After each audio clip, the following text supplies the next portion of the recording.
sadri, wahai Allah lapangkanlah dadaku. Wa yassir li amri, wahai Allah permudahkanlah segala urusan. Wahlul 'uqdatam min lisani, rungkaikanlah segala simpulan pada lidahku. Yafqahu qawli, supaya difahami kata-kata. Subhanaka la ilma lana illa ma 'allamtana innaka antal alimul hakim. Wala hawla wala quwwata illa billahil aliyyil azim. Yang saya muliakan moderator, seterusnya muslimin, muslimat, hadirin, hadirat dirahmati Allah. Alhamdulillah, kita bersyukur kepada Allah Ta'ala limpahan rahmat kurniaan Allah mengizinkan kita pada pagi ini bertemu di maya ataupun dengan orang atas talian atas suatu tajuk yang kita nak bincang sangat penting sekali. Nak bincang berkaitan dengan dasar-dasar akidah. Kenapa golongan Yahudi dilaknat oleh Allah Subhanahu wa taala? Ada dalam surah Al-Fatihah yang merupakan surah yang wajib dibaca oleh setiap muslim dalam sembahyang. Allah Subhanahu wa taala mengajar kita agar kita mohon perlindungan dengan Allah daripada dipengaruhi oleh Yahudi dan Nasrani. Ihdinas siratal mustaqim, wahai Allah tunjukilah kami jalan yang lurus. Siratal ladzina an'amta 'alaihim bil maghdubi 'alaihim, bukannya jalan orang-orang yang kau murkai ke atas mereka itu. Kau murkai ke atas mereka itu maknanya minal Yahud, orang-orang Yahudi. Cuba bayangkan, Allah Subhanahu wa taala mengajar kita agar kita sentiasa bermohon pada Allah agar dijauhi daripada golongan Yahudi. La'natullah. Ghairil maghdub, maghdubnya golongan yang dimurkai. Allah Ta'ala murkai, ghadaba, marah. Maghdub, golongan yang dimurkai, dimarahi oleh Allah. Sedangkan golongan Yahudi ini golongan yang banyak diutuskan rasul-rasul di kalangan mereka. Nabi-nabi dan rasul-rasul ramai daripada kalangan Yahudi. Tetapi mengapa mereka dimurkai Allah? Sedangkan mereka itu satu golongan yang banyak mendapat nikmat daripada Allah.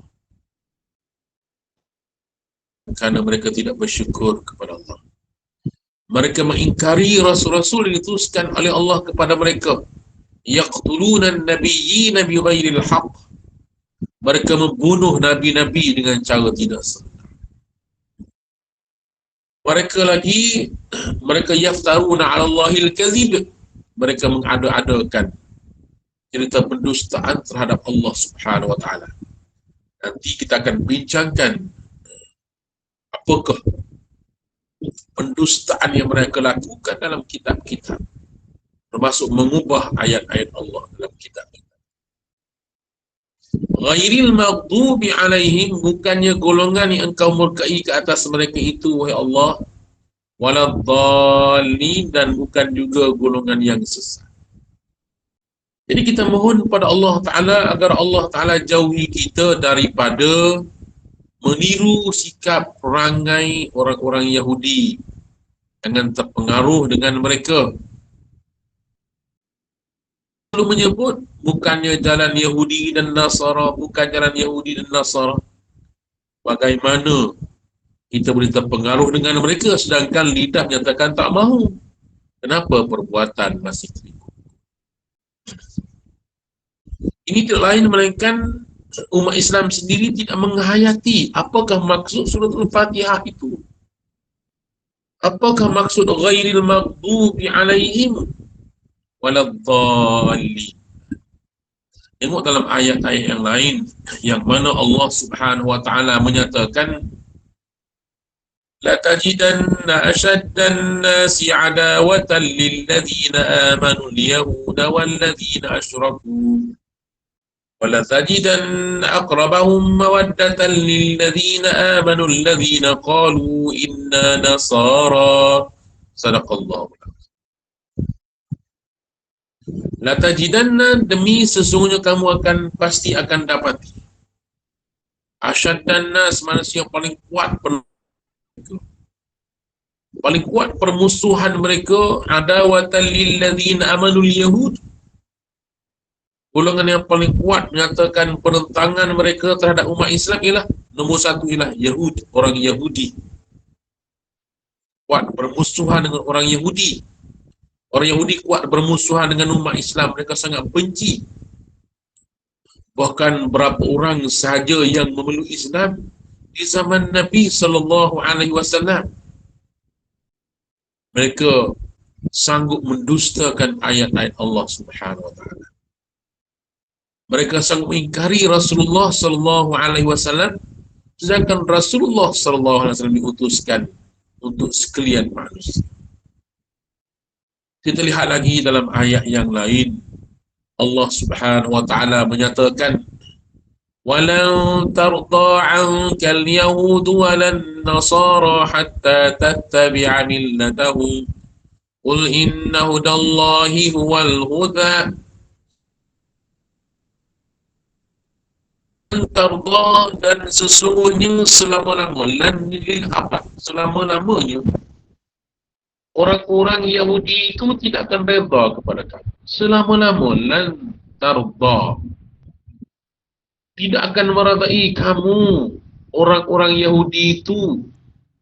Walan nasara, begitu juga golongan Nasrani, mereka tidak akan redha kepada kamu hatta tattabi'a millatahu, sehingga kamu ikuti millah mereka.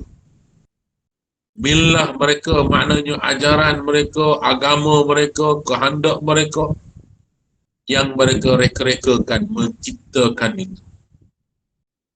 Bermakna golongan Yahudi dan Nasara tak akan redha pada kamu walaupun kamu baik macam mana, kamu orang yang jujur macam mana sekalipun.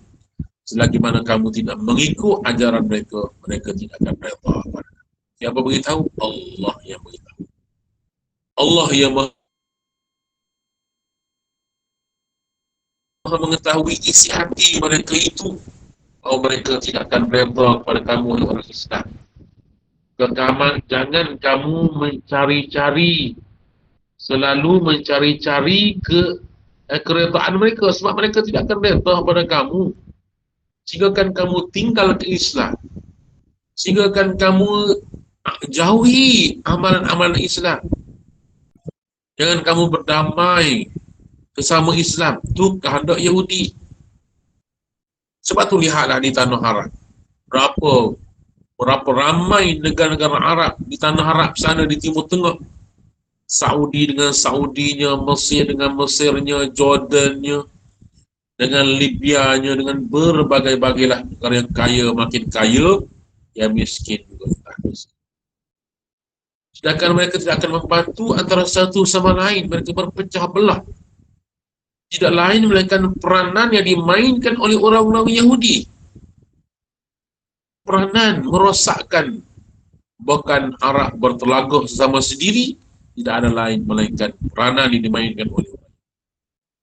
Seorang alamat menyatakan bahawa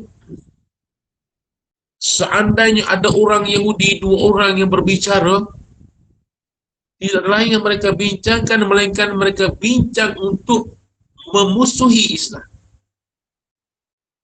Mereka berbicara dua orang, tiga orang, empat orang, lima orang. Tidak ada lain yang mereka berbincangkan itu melainkan mereka berbicara, mereka berbincang merosakkan umat Islam. Tuan-tuan muslimin muslimat dirahmati Allah, Nabi SAW menyatakan, la tasba'unna sunana man kana qablikum shibran bi shibrin wa zira'an bi zira'in hatta law dakhalu fi juhri dhab lattaba'tumu. Al-Yahud wa Nasara ya Rasulullah. Qal faman? Sadaqa Rasulullah sallallahu alaihi wasallam. Pada suatu hari Nabi sallallahu alaihi wasallam beritahu kepada para sahabat, kamu pasti akan mengikuti jejak langkah mereka sejengkal demi sejengkal, sehasta demi sehasta, sehingga seandainya mereka masuk ke lubang biawak, kamu akan mengikuti mereka. Lalu para sahabat bertanya, ya Rasulullah, adakah dimaksudkan oleh Rasulullah itu ialah Yahudi dan Nasara? Maka Nabi beritahu, faman, maka siapa lagi jika bukan mereka. Subhanallah.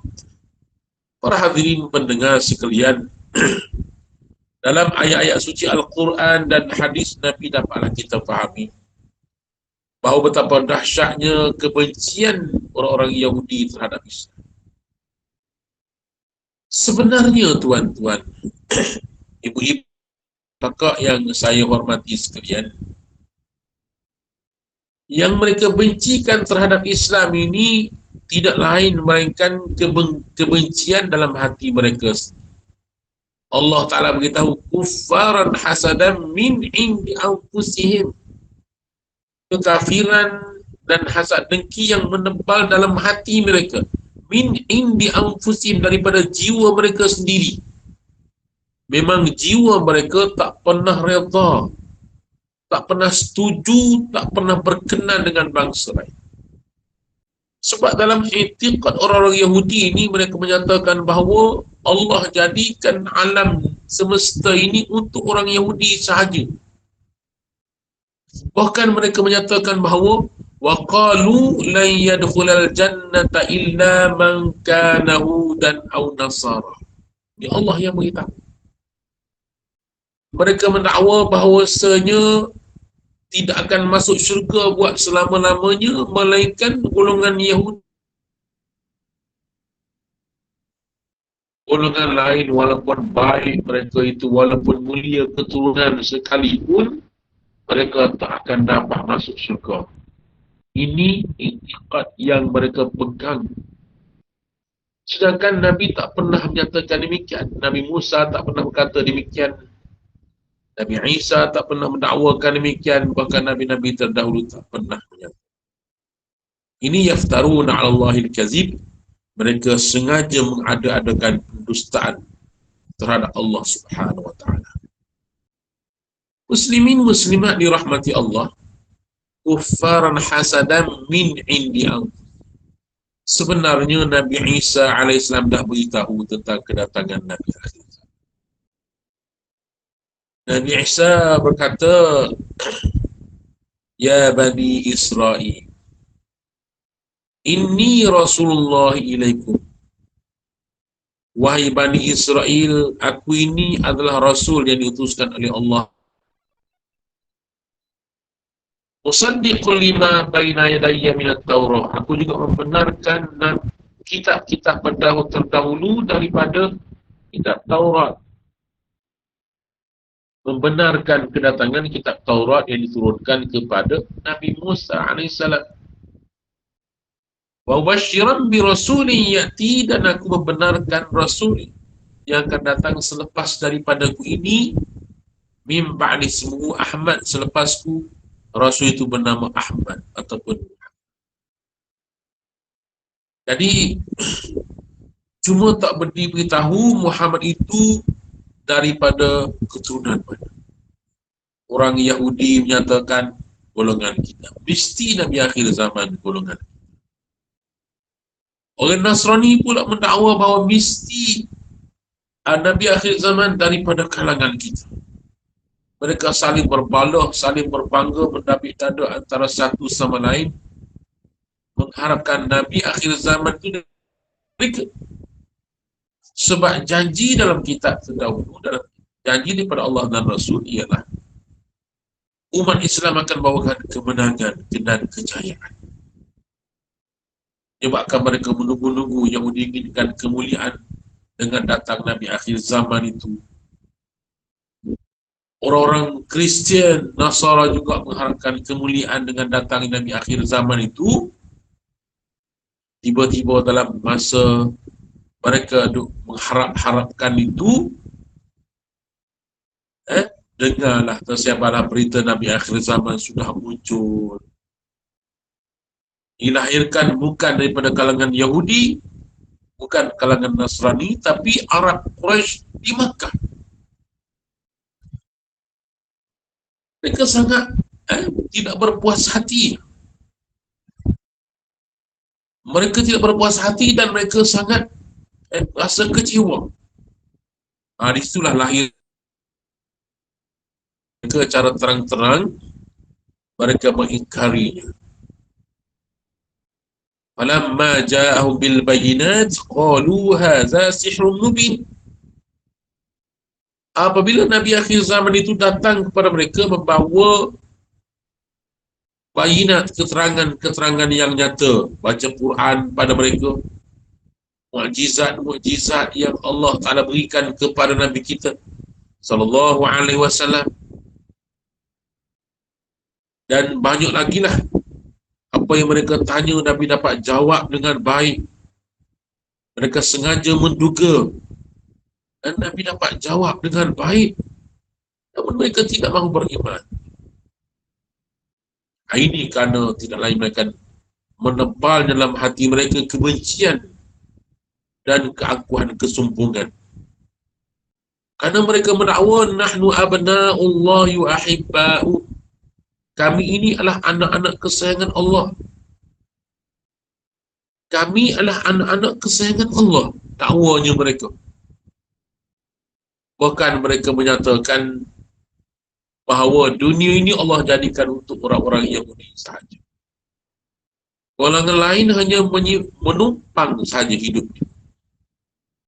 Sebab itulah mereka menyatakan bahawa golongan yang lain daripada Yahudi adalah spare part ataupun kegunaan kepentingan orang Yahudi. Subhanallah. Baik tuan-tuan, mengapa mereka ditimpakan kemurkaan daripada Allah? Kerana di antaranya ialah laknat oleh Allah Ta'ala, ialah Allah Subhanahu Wa Ta'ala menegaskan dalam Al-Quranul Karim, lu'ina alladhina kafaru min bani Israel ala lisani Dawud wa Isa bin Maryam zalika bima asaw kanu ya'tadun kanu la yatanahawna 'an munkarin fa'aluh labisa ma kanu yaf'alun. Sadaqallahul azim. Dilaknat golongan Yahudi dan Nasara. Min Bani Israel, daripada kalangan Bani Israel itu melalui lisan Nabi mereka, Nabi Dawud dan Nabi Isa bin Maryam. Kenapa mereka itu dilaknat? Zalika bima asaw, mereka itu menderhakai Allah. Zalika bima asaw wa kanu ya'tadun, dan mereka melampaui batas. Kita lihat bagaimana di zaman Nabi Musa alaihissalam, Allah Subhanahu Wa Ta'ala menguji mereka. Antaranya ada kisah dalam Al-Quran disebut bahawa ada seorang lelaki tua yang kaya dapati telah meninggal dunia. Mati di ujung kampung, luar daripada rumahnya. Orang tua yang hartawan telah meninggal dunia di ujung kampung. Hebohlah pagi itu dijumpai seorang yang hartawan yang kaya telah meninggal dunia. Sampai berita kepada Nabi Musa alaihissalam, wahai Musa, kami ingin kau selesaikan masalah ini. Bagaimana seorang lelaki tua ini meninggal dunia? Bawakan kepada Nabi Musa alaihissalam. Nabi Musa menyatakan bahawa innallaha ya'murukum an tazbahu baqarah. Sesungguhnya Allah Ta'ala memerintahkan kamu menyembelih seekor lembu betina. Apabila Nabi Musa AS menyatakan bahawa Allah memerintahkan kamu menyembelih seekor lembu betina, Mereka menyatakan qalu atattakhizuna huzwa, wahai Musa, jangan mempermain-mainkan kami. Macam mana pula kami nak kamu selesaikan masalah kami, bagaimana seorang tua ini meninggal dunia. Kau pula mempermain-mainkan kami suruh sembelih lembu. Apa kaitan? Mereka tak patuh kepada ajaran Nabi mereka. Asal mereka ingkari, mereka maksiat, mereka deraka. Musa kata Allah Ta'ala perintahkan kamu menyembelih seekor lembu betina. Lalu mereka tanya lagi, mahi lembu yang macam mana? Asalnya Nabi Musa perintah, Allah Ta'ala perintah suruh sembelih lembu betina, sembelih jangan main-main lembu pun. Tapi mereka banyak soal, mereka tak mahu buat. Mereka asal, mereka deraka, ingkar sebenarnya. Lalu mereka tanyakan lagi, qala innahu yaqulu innaha baqaratul la faridun wa la bikr awanun baina zalik faf'alu ma tu'marun. Allah Ta'ala perintah kamu sembelih lembu yang tidak tua, tidak terlalu muda, pertengahan. Laksanakanlah, ini perintah Allah. Mereka tak membuat, mereka soal lagi. Qalu du'u lana rabbaka yubayyin lana ma launuha. Wahai Musa, tanya Tuhan, tanya Allah, warna apa? Warna. Allah nak warna apa? Mereka nak bermain-mainkan sebenarnya asal mereka itu ingkar. Bermain-mainkan nak warna apa? Kemudian qala innahu yaqul innaha baqaratun safra'u faqi'un launuha tasurrun nazirin. Bila mereka tanya nak permain-mainkan, lalu tu syarat yang berikutnya itu Allah nak supaya kekuningan, keemasan. Makin sukar lah tadi. Kalau lembu betina, mana-mana lembu pun boleh. Tapi mereka soal. Mari syarat yang kedua, lembu tidak tua, tidak muda sangat. Lagi payahlah sikit. Tapi masih banyak lagi. Tapi ada warna hitam, warna putih. Mereka tanya warna apa? Warna kekuningan, keemasan. Makin sukar dah tu. Ada beberapa ekor saja lagi. Kemudian Nabi Musa kata, sembelihlah apa yang Allah Ta'ala perintahkan kepada kamu. Mereka tak mahu. Mereka masih lagi asal ingkar pada perintah. Lalu mereka tanya lagi, lembu yang macam mana? Jelaskan kepada kami lembu yang macam mana. Qala innahu yaqulu innaha baqaratul athalun tusirul ardh wa la tasqil harsa musallamatul la syata fiha. Turunlah yang tidak tua, tidak muda, pertengahannya, lembu yang tak pernah digunakan untuk membajak, tak pernah angkut air, tak pernah ditunggangi, tak pernah digunakan langsung, tak pernah diikat tali. Lembu tak ada adalah susah. Yang berwarna kuning. Jadi biasanya lembu-lembu yang ada masa itu, lembu yang digunakan untuk banyak sawah, angkut barang, buat kereta lembu. Tapi dah sekarang sebabnya tak mahu semua lembu itu, lembu yang dikehendaki ialah lembu yang tak pernah digunakan. Sebab apa sampai sukar ni? Sebab mereka mempermain-mainkan perintah Allah. Zalika ma'asaw, mereka ingkar. Mereka tak patuh pun. Wa kanu ya'tadu, dan mereka melampaui batas. Akhir-akhir sekali jumpalah, panjang cerita dalam surah Al-Baqarah ini. Jumpalah apa lembu yang kepunyaan anak yatim, yang harganya pula mahal. Harga lembu itu ialah seberat timbangan emas. Kalau lembu itu satu pikul, 100 kilogram, maka harganya ialah emas seberat emas, timbangan emas 100 kilogram. Kalau lembu itu 200 kilogram, bermakna harga lembu ini ialah sebanyak 200 kilogram emas. Ada lagi pandangan menyatakan, para ulama menyatakan bahawa bila lembu itu dilampah belulangnya, dibentangkan, ambil emas, masukkan dalam belulang itu dan cantumkan belulang itu sebanyak sebesar emas. Subhanallah, tak berapa juta lah harga lembu itu. Mereka terpaksa melaksanakan sebab ini perintah daripada Allah. Dan mereka pun nak tahu masalahnya. Orang tu yang kaya telah meningkat. Rupa-rupanya, fadribu biba'dhiha. Allah telah menyatakan pukul dengan sebahagian dari lembu. Dan menyatakan dipukul dengan ekor lembu betina itu. Ambil sebahagian ekor tu, pedal pukul pada mayat. Ada yang menyatakan pelipis, tulang pelipis. Ambil sebahagian daripada tulang pelipis itu dan pukul pada mayat bingkas bangun. Dan Nabi Musa bertanya, siapakah yang membunuhnya? Lalu orang tua itu beritahu, anak dia sendiri membunuhnya. Subhanallah. Ini menarik kisah. Apa yang kita nak kupaskan di sini ialah sikap berdolak di golongan Yahudi itu. Mereka sengaja permain-mainkan perintah Rasul mereka. Mereka persenda-sendakan perintah daripada Allah Ta'ala. Ini lu'inal ladzina kafaru min Bani Israel.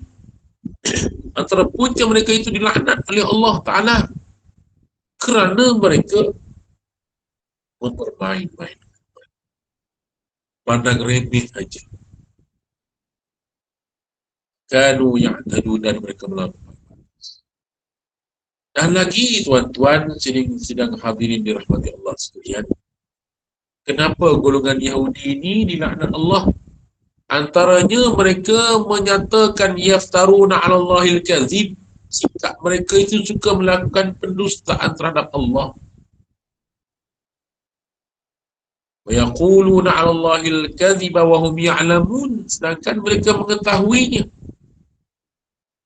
Mendakwakan sesuatu itu datang dari Allah. Wa yaquluna huwa min indillah wa ma huwa min indillah. Yaquluna 'ala Allahil kadziba wa hum ya'lamun. Mereka kata ini daripada Allah, sedangkan bukan daripada Allah pun mereka sengaja. Umpamanya, misal mereka menyatakan bahawa dalam neraka nanti, mereka menyatakan bahawa la yadkhulul waqalu waqalu, dan mereka mendakwa lan lan tamsasana walan yatamassamanna an-nar illa ayyaman ma'dudah. Lan tamassana an-nar illa ayyaman ma'dudat. Mereka menyatakan kita orang-orang Yahudi tak akan disentuh api neraka melainkan ayyaman ma'dudat, melainkan beberapa hari sahaja. Ini dakwaan mereka. Mereka kata, kita orang Yahudi jangan risau. Kita tak akan masuk neraka walau macam mana apa yang kita buat sekalipun tak akan masuk neraka. Illa ayyaman ma'dudat. Melainkan kalau masuk neraka pun beberapa hari sahaja. Ayyaman ma'dudat, bila kita lihat dalam kitab tafsir, mereka nyatakan bahawa masuk neraka 7 hari sahaja. Kenapa mereka kata masuk neraka hanya 7 hari? Sebab mereka menyatakan bahawa ini kerana kita berkongsi dosa nenek moyang kita dahulu yang menyembah patung lembu. Maka kita kongsilah masuk neraka sikit sore. Sore masuk seminggu saja, kemudian kita boleh keluar daripada neraka. Disebut dalam kitab tafsir Ibn Katsir. Yang mana mereka menyatakan bahawa dalam neraka tu ada satu pokok besar. Allah jadikan pokok besar dalam neraka itu. Orang lain tak boleh panjat pokok ini, melainkan orang Yahudi sahaja boleh panjat pokok. Masuk neraka katanya, bila kita masuk neraka, kita cari pokok dan kita panjat pokok. Panjat pokok tu pergi ke dahannya, terjun dalam syurga. Ini dakwaan sesat mereka. Subhanallah. Inilah menyebabkan mereka dimurkai Allah, sebab mereka mengada-adakan, menyesatkan ramai dengan dakwah. Itu dalam syurga. Dan mereka kata dunia ini hanya 7,000 tahun dan sehari, dalam setiap 1,000 tahun sehari.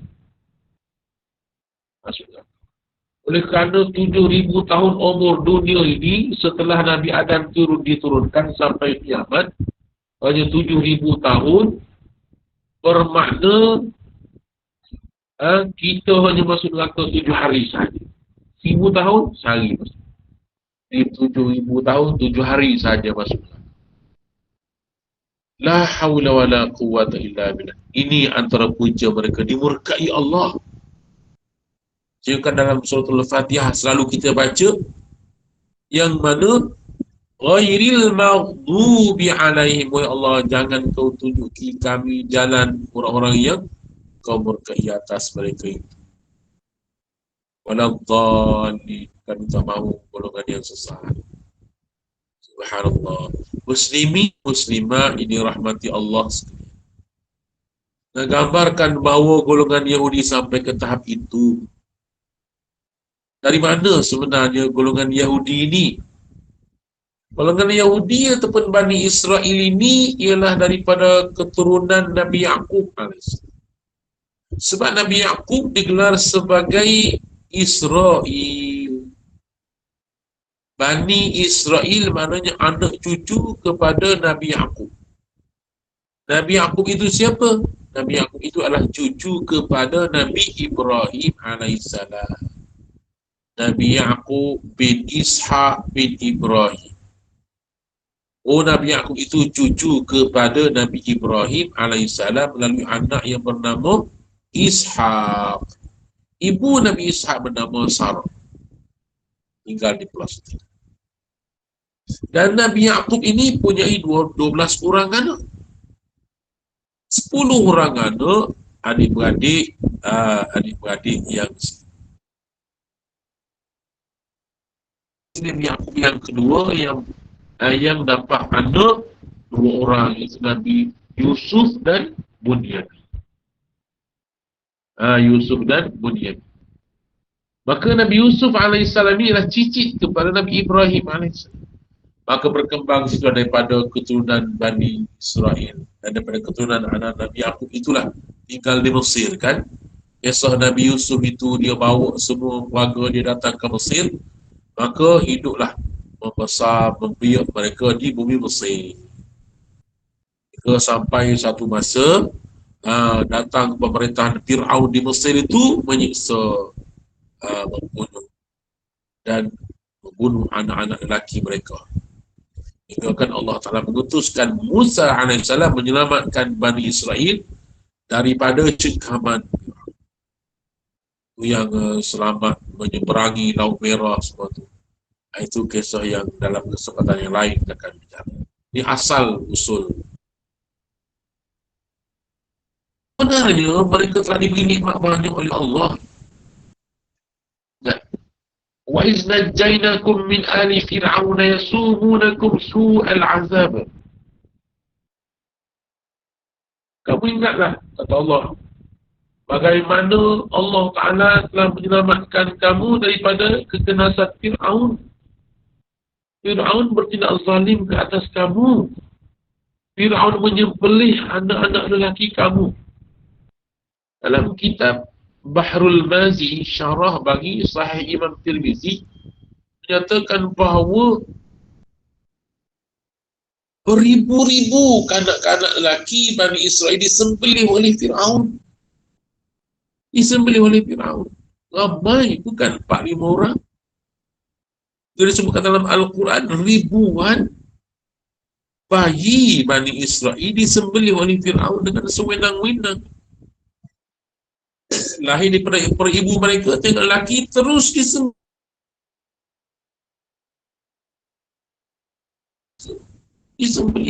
Dia dapat mati. Yastahyuna nisa'akum, dibenarkan kamu pelihara anak-anak perempuan, tapi anak lelaki jangan. Kami nak sembelih, kami nak. Subhanallah, itu kekerasan. Namun Bani Israel tak mahu mensyukuri nikmat Allah. Allah hantarkan Nabi Musa dan Harun nak menyelamatkan mereka. daripada cengkaman Fir'aun, dan mereka benar-benar selamat sebenarnya dengan mukjizat yang Allah Ta'ala bekalkan kepada Nabi Musa AS. Pukul pada air laut itu, dan air laut itu terbelah. Air laut itu terbelah menjadi satu jalan yang luas. Ada ulama menyatakan bahawa air laut itu terbelah, asing dua itu, jarak tebing jaraknya ialah kira-kira satu. Ibani Israel nak serbu masuk, nak menyeberangi laut itu dengan serentak itu, hingga 70,000, kira-kira 70,000 Bani Israel nak menyeberangi laut itu serentak. Ada di belakang, ada tentera Fir'aun nak menyembelih mereka. Masuk serentak, maka air itu terbuka dengan kira-kira suasana. Subhanallah. Baik tuan. Bila mereka sendiri melihat air laut itu terbelah, mereka dapat menyeberangi di sana, dan mereka melihat kemusnahan Fir'aun yang menzalimi mereka. Mereka lihat Fir'aun dan bala tenteranya, orang yang menyiksa mereka, yang menzalim, bertindak zalim dengan mereka. Mereka saksikan di hadapan mata mereka sendiri tenggelamnya Raja Fir'aun yang mengaku dirinya sebagai Tuhan, lemas dalam air laut. Dan keseluruhan askar-askar Fir'aun telah mati lemas dalam air laut. Mereka menyaksikan, wa antum tanzurun, kamu semua menyaksikan. Ingat, itu semua nikmat Allah Ta'ala. Mana ada orang lain dapat keistimewaan seperti itu, air laut terbelah. Tak ada. Bani Israel sahaja diselamatkan dalam saat seketika itu. Namun mereka tetap tak mahu beriman. Laginya misalnya apabila mereka berjalan, lepas dah mereka saksikan Fir'aun dah lemas, askarnya mati lemas semua, mereka memperedar daripada situ. Musa bawa mereka pergi ke dataran Sinai, kaki pergunungan Sinai. Gunung Sinai. Dalam perjalanan itu, Bani Israel ni melihat ada satu kaum yang menyembah patung. Mereka berkata kepada Musa, qalu ya wahai Musa, kami nak Tuhan seperti mereka itu. Kami nak Tuhan, kami nak seperti apa yang mereka sembahkan. Nabi Musa AS beri peringatan kepada mereka, supaya jangan pengaruh dengan syirik, jangan dengan perbuatan seperti. Nabi Musa AS bawa lagi Bani Israel pergi ke Sinai. Di sana tuan-tuan, Nabi Musa AS berpesan kepada Nabi Harun supaya jaga Bani Israel ini, kerana dia menerima perintah Allah pergi naik ke Gunung Sinai untuk bermunajat dan menerima kitab Taurat. Sepeninggalan Nabi Musa AS 40 hari 40 malam di atas puncak gunung itu,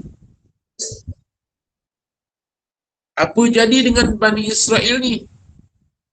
Bani Israel ini telah disesatkan oleh Samiri. Mereka dah menyembah patung anak lembu. Mereka telah disesatkan oleh Samiri, yang mana patung anak lembu itu dibina daripada emas.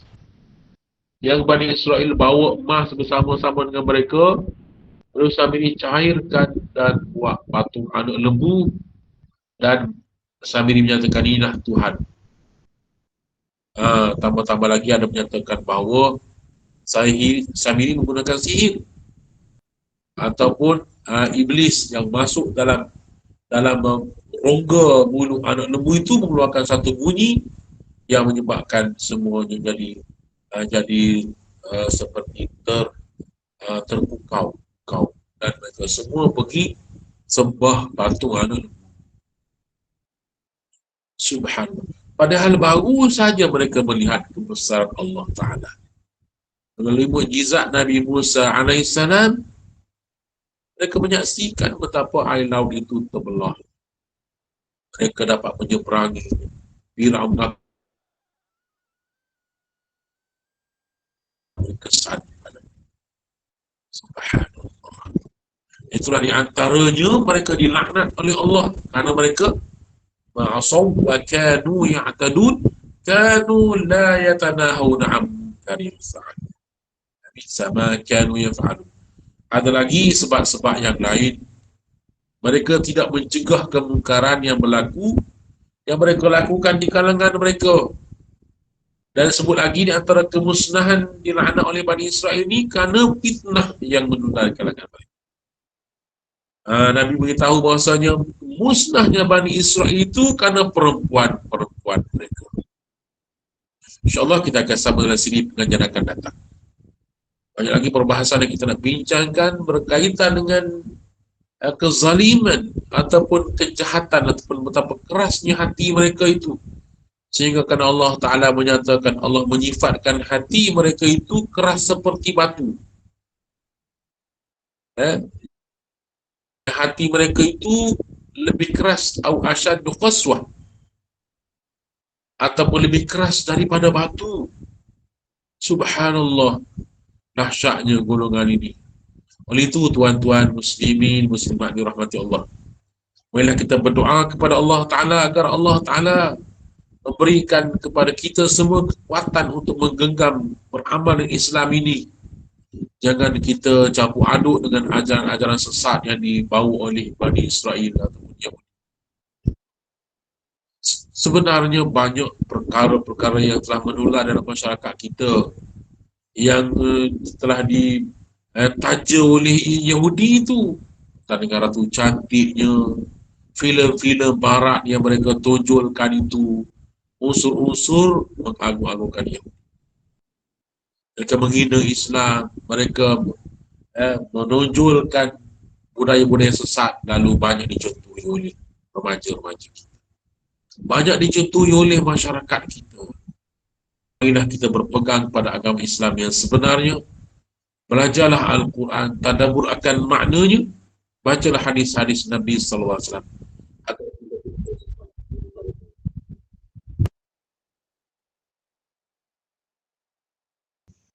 Muslimin muslimah dirahmati Allah. Mudah-mudahan Allah Subhanahu wa taala berikan kepada kita kefahaman yang baik dan memberikan kepada kita kekuatan untuk menggenggam atau beramal dengan agama kita ini, insya-Allah. Teruskan dengan kita sentiasa beristiqamah dalam agama ini dan berdakwah, ajak kepada golongan lain. Ajak kepada rakan-rakan kita, jiran-jiran kita, kawan-kawan kita agar sentiasa berpegang teguh, beramalkan dengan sunnah Nabi sallallahu alaihi wasallam agar kita selamat dunia dan akhirat. Seperti itu sahaja Puan Nun untuk berita pada pagi ini. Mudah-mudahan Allah Taala merahmati kita semua dan Allah Taala berikan kekuatan kepada orang-orang Palestin yang sekarang mereka mati bergelimpangan kerana keganasan Yahudi laknatullah itu. Kita berdoa kepada Allah agar Allah Ta'ala berikan kekuatan pada umat Islam untuk terus berjihad membela agama Allah. Wassalamualaikum warahmatullahi wabarakatuh. Waalaikumsalam warahmatullahi wabarakatuh. Mungkin ada 1-2 soalan ya Ustaz. Ada yang nak bertanya apa-apa sebarang persoalan yang berkaitan dengan tajuk kuliah kita, silakan.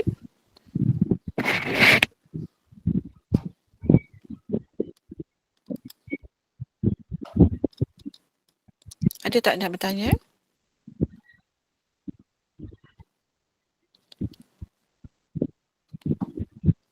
Kat sini Ustaz, saya ada baca dalam surah Al-Hashr kan ayat 14 ni yang mengatakan Allah rakamkan dalam Al-Quran ini yang mengatakan orang Yahudi dan bagi untuk orang-orang Yahudi dah dan orang-orang munafik ya, dengan keadaan bersatu padu sekalipun tidak berani memerangi kamu melainkan di kampung-kampung yang berbenteng kokoh atau di sebalik tembok. Sebabnya permusuhan di antara mereka sesama sendiri amatlah keras. Engkau menyangka mereka bersatu padu sedang hati mereka berpecah belah disebabkan berlainan kepentingan kepercayaan mereka. Yang demikian itu kerana mereka adalah kaum yang tidak memahami perkara yang sebenarnya yang memberi kebaikan kepada mereka. Boleh Ustaz huraikan? Ya, terima kasih. Allah Subhanahu wa taala nyatakan dalam ayat ini menunjukkan bahawa qulubuhum syatta. Qulubuhum syatta ini sebenarnya hati mereka itu berpecah. Sebabnya orang masing-masing nak menjadi ketua. Mereka masing-masing nak menguasai antara satu sama lain. Mereka tidak ada persefahaman, mereka, kalangan mereka tidak ada penyatuan hati. Sebab mereka berbeza i'tiqad. Mereka berbeza pegangan dan kepercayaan. Golongan Yahudi tak akan boleh bersatu dengan mana-mana golongan. Bahkan sesama mereka sendiri pun ada berpuak-puak. Ada golongan antara satu kunjung pangkat.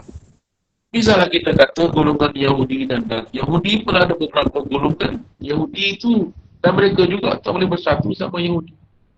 Golongan Nasara begitu juga, mereka ada beberapa puak yang lain. Mereka tak boleh bersatu kerana pegangan mereka yang sangat menebal dalam hati. Kalaulah mereka bersatu nak melawan Islam, hanya pada zahir sahaja. Tetapi qulubuhum syatta, hati mereka sebenarnya tak boleh bersatu sesama mereka. Mereka hanya berpakat nak mengutuhkan Islam, tak boleh bersatu. Dan mereka tak dapat, mereka tak dapat jadi satu kalimah, tak dapat berpegang pada satu kalimah sebab akidah yang berbeza, kepercayaan berbeza. Jadi benar firman Allah Ta'ala ini benar, tunjukkan bahawa mereka pada zahir sahaja bersatu memerangi Islam, tapi mereka sebenarnya tidak bersatu pada hakikatnya. Berbeza dengan Islam jika kita berpegang dengan agama di mana sahaja kita berpegang Allah yang satu, kiblat yang satu, Muhammad yang satu, dan kita akidah yang satu. Sebab itu umat Islam mesti kembali kepada ajaran Islam yang sebenar agar kita dapat bersatu. Kalau masing-masing ada kepentingan, umat Islam juga tak akan bersatu. Subhanallah. Jadi golongan musyrikin, golongan Yahudi tak akan dapat mengalahkan Islam jika Islam kembali kepada agama Allah dan berpegang teguh. Ya, dah itulah antara perkara yang harus kita jauhi lah dari sebab perlakuan Yahudi itu yang menyesatkan dan yang akan memberi kesan kepada keimanan dan segala aspek yang lainnya. Samalah juga Ustaz kan dalam perkara bid'ah yang kita lakukan, iaitu mengadakan perkara-perkara yang baru dalam agama ni pun boleh menyebabkan ada yang terkeliru, yang jahil tidak tahu apa-apa pun menganggap itu adalah perkara yang betul, yang benar. Dan itulah sepatutnya kita ni perlulah kata sentiasa mentadabbur ayat suci Al-Quran ya, dalam mengambil dalil daripada ayat suci Al-Quran. Dan setiap perkara daripada itulah kita perlukan memainkan peranan yang masing-masing dalam membantu agama Islam ini, khususnya melibatkan isu-isu umat Islam untuk istiqamah dalam perjuangan membantu kepada yang memerlukan sehingga ke akhir hayat sebagai mukmin yang sejati. Dan semoga amalan-amalan kita diterima Allah SWT dan mendapat keberkatan darinya. Terima kasih kepada para jemaah yang sudah duduk sama-sama hingga ke akhir majlis ini. Dan Ustaz kita tutup akhiri dulu majlis ini dengan tasbih kafarah dan surah. Silakan Ustaz. Subhanakallah wa bihamdika asyhadu an la ilaha illa anta astaghfiruka wa atubu ilaik. Bismillahi Allahumma ij'al jam'ana hadza jam'an marhuma wa tafarruqana min ba'dihi tafarruqan marhuma. Allahumma inna naj'aluka fi nuhuri a'da'ina wa na'udzu bika min syururi. Allahumma baddid syamlahum wa farrij jam'ahum wa sattit kalimatahum wa sallif alaihim ya muttaqin ya Allah ya rabbal alamin. Allahumma ansur al-islam wal muslimin. Allahumma ansur al-islam wal muslimin wal mujahidin fi kulli makan. Allahumma ansur al-islam fi Palestin wa fi kulli makan ya rabbal alamin. Rabbana atina fid dunya hasanah wa fil akhirati hasanah wa qina azaban nar. Wassallallahu ala sayyidina Muhammadin wa ala alihi wa sahbihi wa sallam. Walhamdulillahi rabbil alamin. Bismillahirrahmanirrahim. Wal 'asri innal insana lafi khusr illa alladhina amanu wa 'amilus salihat wa tawasaw bil haqqi wa tawasaw bis sabr. Assalamualaikum warahmatullahi wabarakatuh. Waalaikumsalam warahmatullahi wabarakatuh.